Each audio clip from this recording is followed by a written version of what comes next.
Alright guys, welcome back to All Things Outdoors. And today, we're going to be restoring this culvert here. So as you can see, so most people when they walk by a culvert, they wouldn't actually notice anything. They would just see that, there's just a culvert.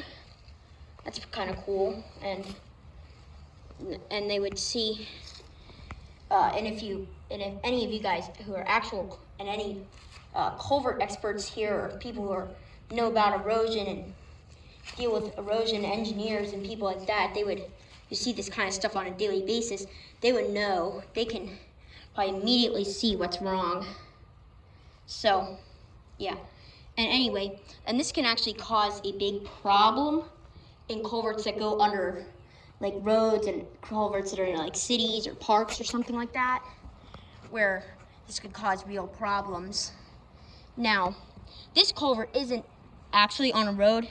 It's actually just on this abandoned railroad here. So this is an abandoned railroad here. This is a railroad, and it used to go to the resort that was in my neighborhood a long time ago. So it shut down in the early 1900s, and it was a big thing back then. It was really kind of everyone would come to see it. Everyone wanted to see it and go there, and a lot of rich people went there, and it was like a pretty big part of the attractions around here. And yeah, so there was a resort here, and this railroad went from it was a pretty short railroad. Yeah, I don't know exactly where it went from. I mean, I do, but I can't remember it. So I'll probably announce that in the next video. And also, from 2 videos ago, I forgot to announce this last video.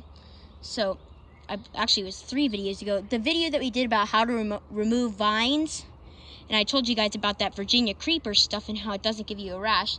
This is the arm that I tested it on, and as you can see, no rash. The little red marks, those are scrapes that I got from because I was messing around with, because I was removing briars, and those kind of pricked me. So that's what the red marks are.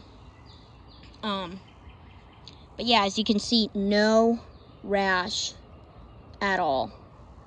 So pretty good. So that's how you know that it's not poisonous. And I already knew that it's not poisonous because leaves of 3 let them be.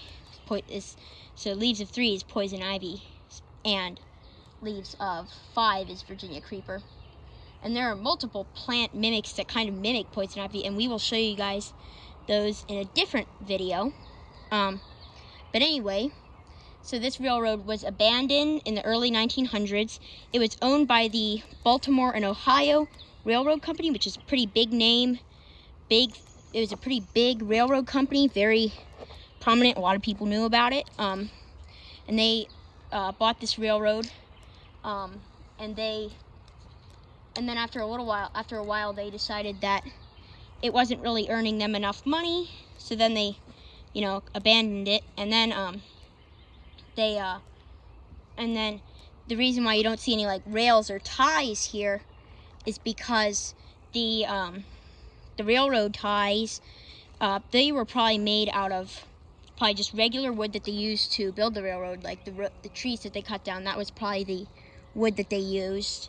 And they didn't always use preservatives back then, like nowadays, and in the 1900s, they used preservatives like creosote and resins and all sorts of other stuff that they put into the railroad ties so that they don't rot. They didn't always use that stuff back then because, they didn't want to lug all that stuff out here. And it worked. And they also didn't use ballast gravel on this railroad. So yeah, and that's about it for the abandoned railroad. And the reason why you don't see any rails is because they took them because they needed the iron for World War II. So now let's get into the culvert. So now I'm going to tell you what was actually wrong with the culvert. So if you look around, you can kind of see it. So if you see the culvert, so basically the water comes down here, and then comes into the culvert, and it comes in at an angle, right? And that could be a problem because look, it's eroding underneath here. Oh, that's a little baby spadefoot toad. We'll move him so that he doesn't get buried. Bye-bye, little buddy. So it's eroding underneath here, and this could cause a sinkhole because underneath the culvert, if it keeps eroding, it could eventually erode so much that it's eroding underneath the culvert, and that could cause it to, collapse. It could cause other damages, like this tree could fall, a bunch of other trees could fall. I don't think it would be a huge sinkhole, but there could be a sinkhole if this happens, but I'm not sure. So, yeah. Now we're gonna, fix it. So I'm gonna put the camera in a tripod. Oops. Bam. Tripod thing. And it goes. Now the camera is pointed at the culvert so you guys can see. And what we're gonna do now is basically we're gonna dig up some dirt. We're not gonna put it in the culvert pipe just yet. We're just gonna dig it up now so that we can, it'll be easier to move it in. Actually, we can just move it in now. We're gonna get all the leaves, twigs out.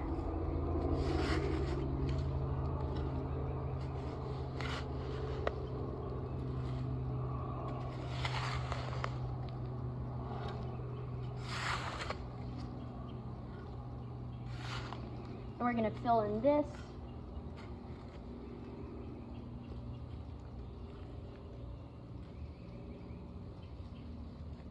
We're gonna fill in those holes where it's eroding. And then we're gonna move that leaf out of here. Let's get some more dirt. And the reason why I did this when it was dry is because if we did it when it was wet and when it was flowing, then all that water would make this dirt just turn straight into mud. And then that would cause it to, and then the mud would just erode again. So I figured we should just do it when it's dry so that everything has a chance to dry out so that it will not erode it and make it so that we have to fix it again. The mud is still kind of moist because it is sticking to my boots, but that's okay. Just gonna take that off. There we go. And now, looks pretty good. So we're just gonna kind of pack that down. And there we go. So, and also to help prevent it from re-eroding, we're gonna want to dig, some of the dirt out here. We're gonna kind of want to build like a little, small little bank, like a river bank almost, to sort of kind of angle the water into the culvert more effectively and more efficiently. And this can also help prevent clogs and stuff like that.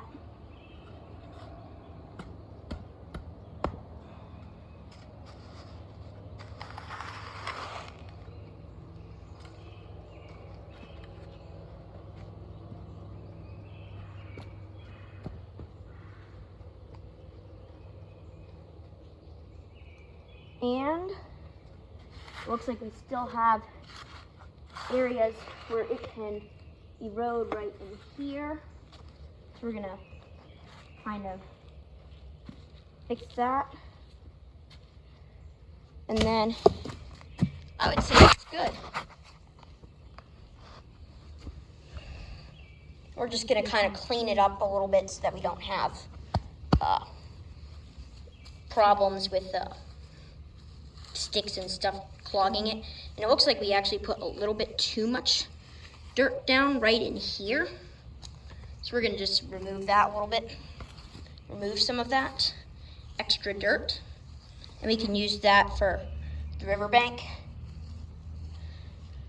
Just kind of want to patch it up and make it even so that we will not cause backups and clogs and stuff like that in the flow. Now I got dirt stuck to my boots, which is kind of annoying. There we go. Now the dirt's not stuck to my boots anymore.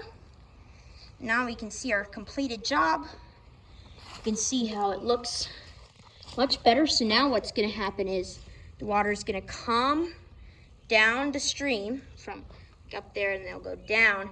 And then what's gonna happen is, instead of slamming into here in this side of the culvert and then moving around to this side of the culvert and eroding it, it's gonna come, and instead of doing that, it's gonna actually go around and then funnel into the culvert.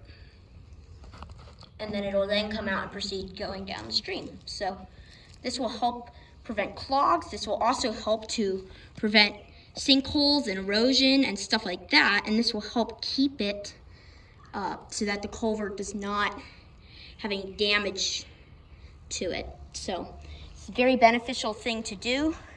If you have this in a culvert and like there aren't already people like working on it, and it's not like someone else's culvert, and it's just like kind of on like public property, like in your community, you can do this too. I mean, I wouldn't suggest doing it in like a middle of a road or something. Like if it's out in the woods, or like if it's like on the edge of a road and you can see where it's eroding, like, and it goes under a road, you can do it too. Like just do it anywhere that would like not like cause problems, make people mad at you for messing with culverts. So, and now we won't have any problems with collapsing. And I'm also pretty excited because now it's starting to warm up again, and soon the cicadas will be emerging. And get ready, because we're gonna do a lot of animal videos and a lot of cool videos of animals and plants and stuff, because it's warming up now. It's warming back up after this cool down. So now we're gonna start to be able to do animal videos again, because everything's coming out again. It's about to get really interesting on this channel. So stay tuned, and that's about it for today's video. So be sure to like, subscribe, and turn on notifications, and also put that down in the comments below saying that you did that, and you will get a shout out, and we will see you guys on the next adventure.